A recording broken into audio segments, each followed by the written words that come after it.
Hi there, I'm Joris. Today I'm really excited to chat about this beautiful wash bag crafted by DBJourney. It's an item I've been missing in my daily and travel essentials. It arrived neatly packaged and appeared quite robust. It even came in a cool DB packaging bag, which left a positive first impression. The material has a pleasant texture and seems easy to clean. Well done! Let's open it up, get this bag of Scandinavian air out and dive into the details. The seams are well finished and indicate the good quality of this wash bag. It also feels like it will hold up its shapes really well. The small details such as the zippers are typical DBJourney and will potentially match your current products.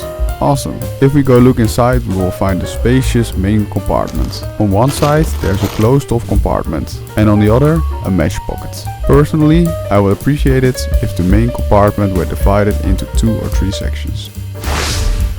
As you can see, the main compartment can hold up quite a bit.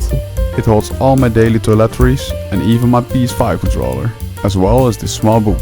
I am happy with this well constructed high quality wash bag.